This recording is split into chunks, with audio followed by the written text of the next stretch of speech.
Yeah, absolutely. Sounds good. Cool. So I see you're coming to us from your car today. What are you up to before this interview? Work. So I work for a beer company, a distributor. Hmm. So I drive for the store, and I just finished work. Oh, nice, nice. Another one of our athletes, Ben Moser, he also works for a beer distributor. So you guys could connect over that sometime. That's funny. Yeah, that'd be cool. Yeah, he's a good dude. Ben is. So that's cool. You just got off work. What do you got planned for the rest of the night? Anything going on?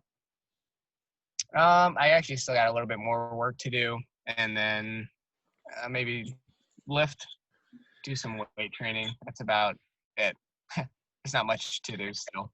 Yeah, that's true. I mean, have you been able to, find anybody to hold mitts for you, or kind of try to find a training partner to grapple with, or what have you been doing to stay in shape and kind of stay as ready as we can with what's going on? Yeah. No, I actually kind of quarantine myself just because I'm always out in the public Hmm. and I'm in store to store and I'm always around a lot of people. And it made sense for me, just especially at the beginning, to kind of be on my own and quarantine myself just to see. The big thing is like I didn't want, if I did have something, to give it to somebody who gives Hmm. it to that would really get it badly. If I get it, I'm pretty sure I'll be okay. I'm not too concerned, but I would feel horrible if someone else got it because of me and got somebody else that was compromised. Sure. Yeah, that So makes sense. yeah. In the meantime, it's just been quarantine's kind of, it's a weird thing. Um I took it as a time to look at like my strengths and weaknesses as an athlete Hmm. and to finally have some time to address some things that I felt were lagging. Good. And if you don't mind me asking, what are some of those things that you do want to improve upon as an athlete, as an MMA fighter? Yeah, I'm not I'm not like super athletic. I didn't play sports in high school. I lacked some physicality, I think. And so with the quarantine, I'm lucky enough to have a weight set in my house. Hmm. So it's kind of hard sometimes to manage when you're in fight camps and you're training and you're trying to lift, and you know nothing really progresses together. Hmm. So this was a good time to actually be able to sit down and work on actually getting stronger and developing some muscle. Sure. And you said something that, I think a lot of people don't really think a lot about when they think of MMA fighters, but it's very true. When you're working a full-time job, you're trying to train for fights. It's hard to increase strength, cardio, all of your technique, so on and so forth. And I think a lot of young fighters or early fighters, they put too much emphasis sometimes on the lifting and the things that don't directly impact their skill set in MMA. Have you noticed that, or have you noticed like your skill set, if you're focusing on one thing, improves a lot, but then other things may suffer? Yeah, I think that's part of the game. Hmm. At any level, even at the professional level, as soon as you start to work on something else, you're gonna stray away from, like, if you really start to get grappling heavy, you're gonna see like, oh, my striking isn't, it doesn't feel as comfortable, or it needs a second to get back to how it was.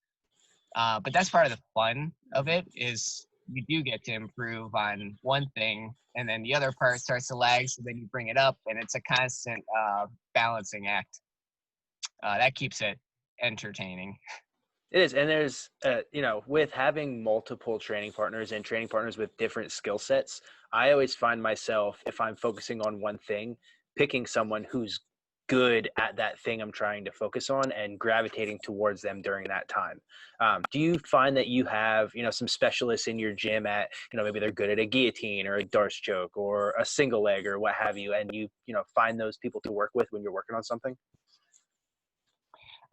Definitely. I think our gym, at least personally speaking, I feel like we're pretty well rounded at least the people that are coming up specifically like to do MMA, Mhm. they're pretty well rounded. We can grapple, wrestling. Our coach George he wrestled for Mount Union, which is a division, which is it's a good wrestling Mhm. school. Uh, and so we get a good mix of that. And he had a very successful pro career. And some of us gravitate more towards striking anyway. So to kind of bring in the wrestling, bring in people that are much better at jujitsu, kind of fills in the gaps. And then if I'm really stressed for like a different look, like a grappling heavy approach, we have really good connections with some of the other gyms in the area, and that only do jujitsu or only box. And to get that work in with specialists is sometimes it's frustrating. I'll be honest. Yeah, it is. Yeah, Uh, it's like a boxing with just a boxer. They move differently, and they hit you a lot more than you would expect to be hit. Like when you're training for MMA, the striking is completely different. So if I do just boxing sparring with someone who's just a boxer, I feel like I'd never put on gloves before. and they've been boxing since probably they were a lot younger. Yeah, little kids. Yeah, and I didn't put on my first pair of boxing gloves till I was 21, 22, right? So even though I'm 29, I'm still relatively new in the sport. I didn't wrestle, didn't do anything coming up through. So, Oh.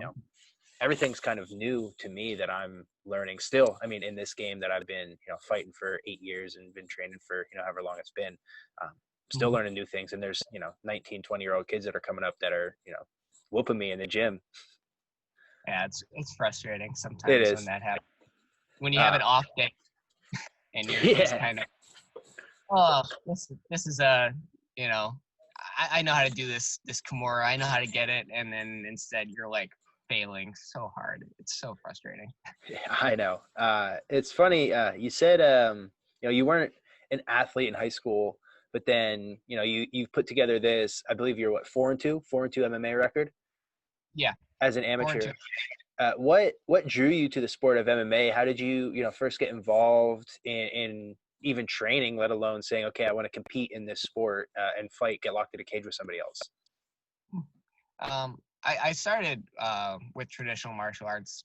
I think a lot of people do. I was like 11 or something when I Hmm. was doing a taekwondo hybrid, and it was good. I did it for like 8 years.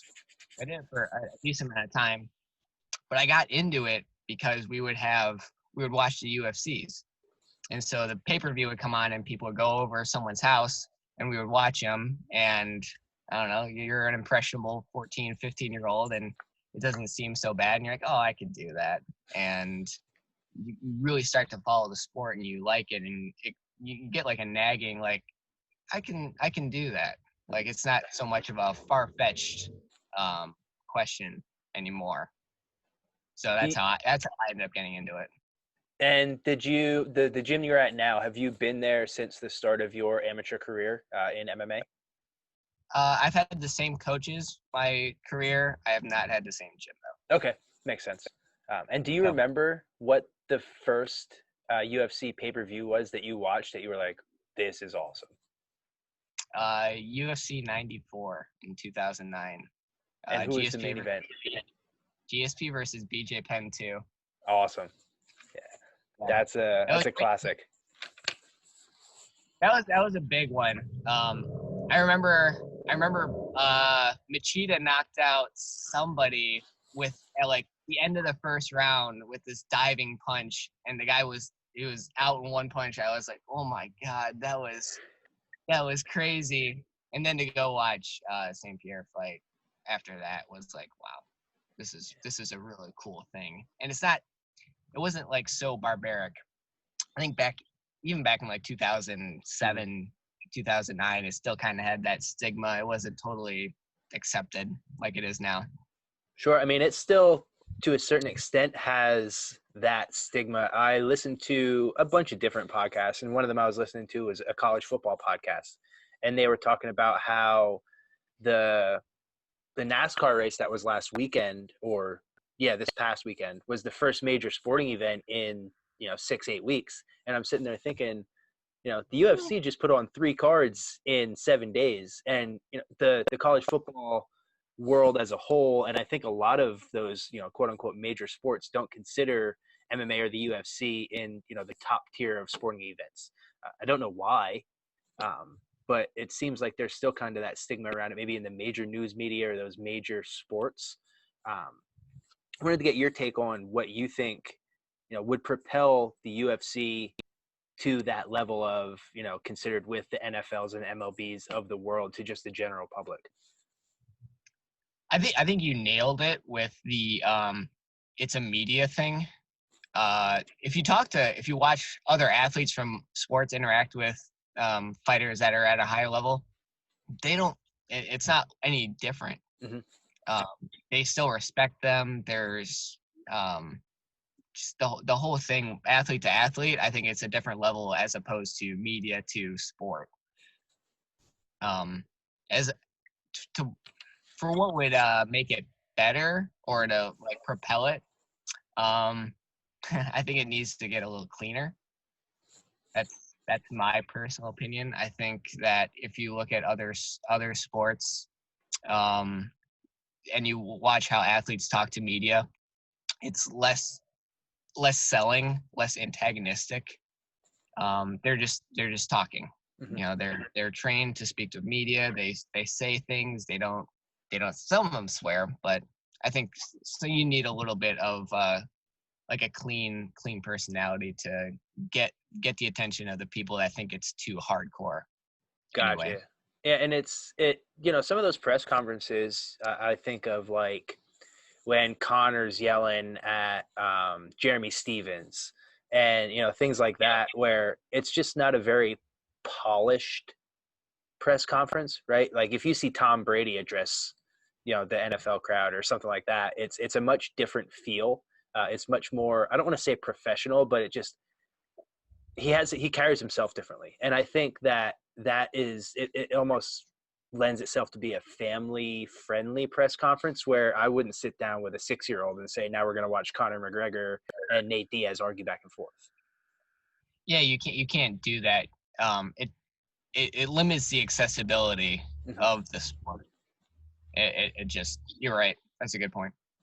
So, I mean, that could be one thing. I'm not in the marketing department of the UFC. Maybe they don't want to be considered in that. They sold for $2 billion, so they can pretty much do whatever they want. And they're going to be around for a long time with the ESPN deal. Yeah, and they're still on pay-per-view, Mm-hmm. which you kind of still need to have personalities that make people want to watch you and spend their money to watch you. I think it would help them with how they are on ESPN is if pay-per-view did go away. Mm-hmm. Then you don't have to focus so much on selling and, starting drama with this person just, to try to get a couple of thousand pay-per-view buys or a couple more thousand, whatever Sure. it is. And their contracts, I mean, a lot of the main events, their contracts hinge heavily on those pay-per-view buys, right? They're losing tens of thousands of dollars if, there's 1,000 less buys. So to your point, they have to sell it because it directly affects what goes into their pockets. Right. I mean, it's kind of the only sport in the world where it matters how many people watch you for how much money you make. Going back to Tom Brady, he's going to Tampa Bay. It doesn't matter how many people come to the games. He's going to get that same paycheck regardless. Right. Yeah. Boxing is the only other sport that's like that. Sure. Yeah. And I don't know why. I have no clue why. It's a little different now with like some of the streaming services. I think that helps. You basically you get guaranteed income. So that helps it not hinge so heavily on pay-per-view buys and things like that. Like Canelo makes a ton of money fighting for a streaming service. Oh yeah, that DAZN contract he got was. I'd like to have that. A lot of people would. That's a dream right there.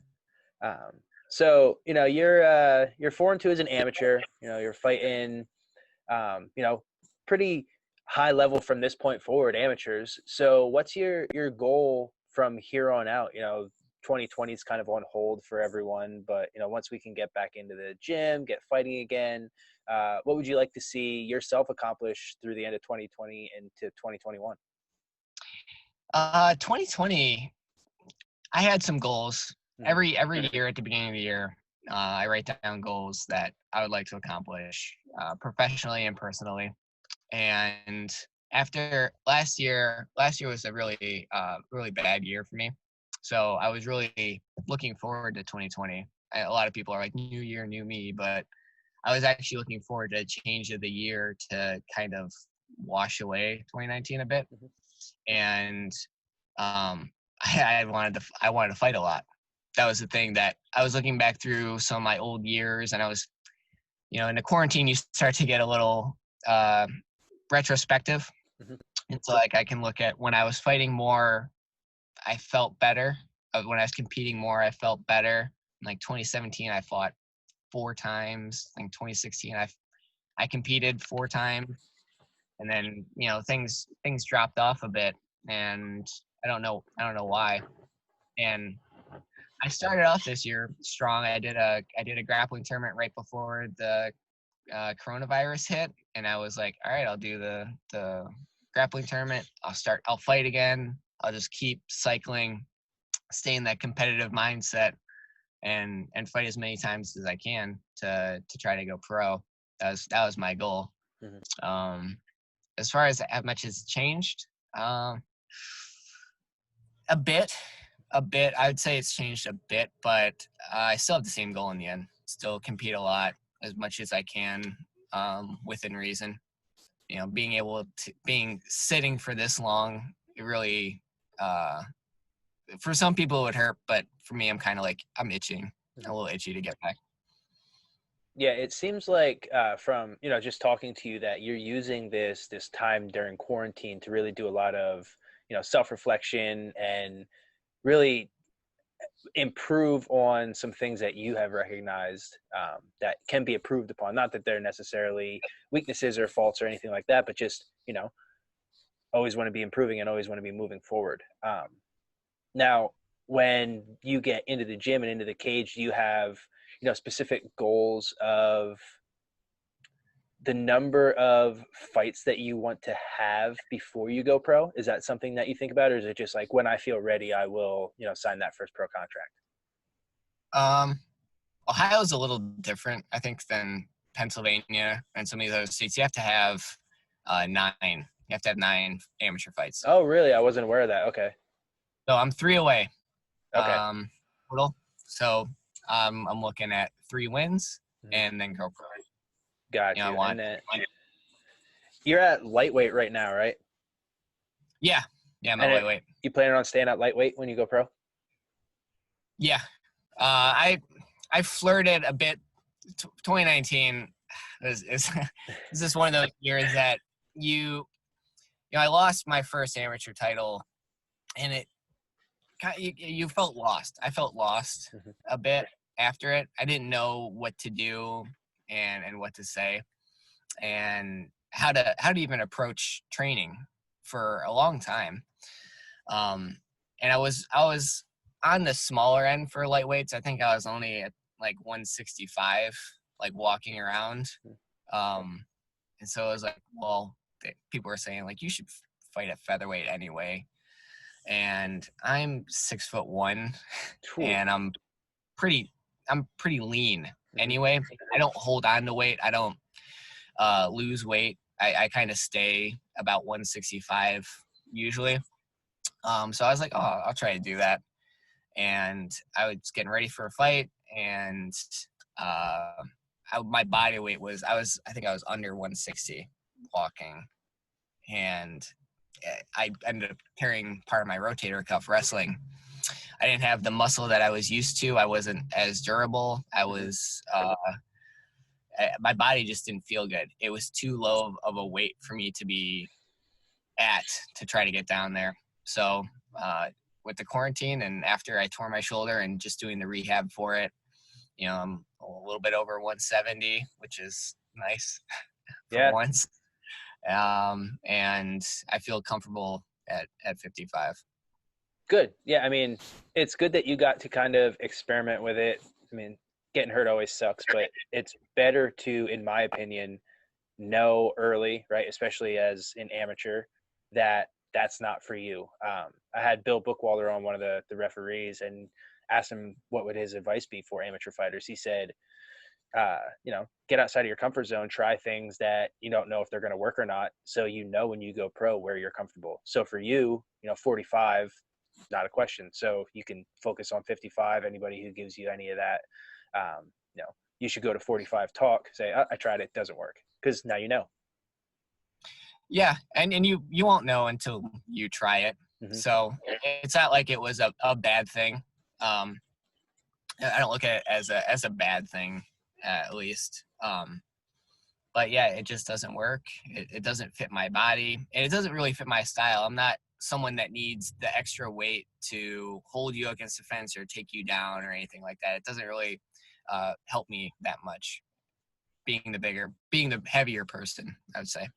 Gotcha. Yeah. I mean, use your range and, strike the way that you do. Everybody's body type and everybody's, muscle mass, strength, what have you, plays into their game or doesn't. I mean, Khabib is putting on mass and walks around at 190 to fight at 55 because his whole game is based on putting you on the cage, putting you on the ground, and then holding you there. Um, and then you got guys Some like, of them are so heavy. It's crazy. I flirted at 55, but I'm only 5'8", and I also walk around at 65. And those boys can be pretty big. Yeah, lightweights are really. I mean, it's cliche to say, but it really is the hardest division in the sport. Oh, You 100%. get so many people that are bigger that come down that they've been wrestling forever or they've been doing combat sports forever, and they walk around at 80 and they cut down to 55 and they're jacked and everything. It's you get a whole mix of everything. Some of these other divisions, they don't have the same looks. Like if you watched Gaethje and Ferguson, you really get to see that you have to have it all at lightweight. You have to be tough and durable. You have to have good technique. You have to, be fast and explosive and a good athlete. If you're missing one of those things, eventually it'll catch up with you. Yeah, I 100% agree. And I think every weight class, there's fighters who do well, and then there's a stylistic matchup that, kind of throws a wrench into their win streak or what they're doing to do well. Wanted to get your take before I let you go. I know Jon Jones today said that he's not going to go up to heavyweight because the contract wouldn't be, worth it monetarily for him. But if Jones and Ngannou were to fight, who would you see winning that fight? I would say I would lean towards Jones, actually. I don't know if a lot of people would, but his defense is really good. He doesn't get touched a lot. And we watched Stipe kind of tire Ngannou out, and I think in his own way, I think Jones could do something like that. I would be rooting for Ngannou, but I think that Jones has too much experience and skill to let that go. All right, we're on the same page. And if that fight happens, I'm going to put $10 on it. And if we win, I'll split it with you. Nice. Well, thank you. No problem. Perfect. All right. Well, Eric, I'll let you go. I know you said you got some work to do. You want to get some lifting in, and I got to go pick up some dinner for my wife and I, and then get some ribs and eat them. So, are things open? For takeout. So, I mean, they have like to-go menus, and you got to call and order, and then they have like a lot of places have their phone number that you like will call or text and be like, hey, I'm here, and they'll either bring it out curbside or they'll like bring it right to the door. But restaurants and bars are not open for like just service. Like you can't go in and just eat there. Gyms are not open. I just saw somebody said today that it won't be until June 3rd or 6th or something like that any gyms will really open in Pennsylvania at all. And even then, martial arts gyms will be probably the last of the ones that would be allowed to be open because of the close contact. Whereas, Yeah. like strength and conditioning gyms, you will not be able to be close to people, and it's going to be like spaced out every so many treadmills. But then you also have gyms that are, they're open now. They just said, we'll pay the fines. We're not going to go out of business. So, it is what it is, and we're going to risk it. So you have a little bit of everything over here. How about Yeah. you guys? Our gym, our actual martial arts facility, we actually open next week Awesome. on the 26th.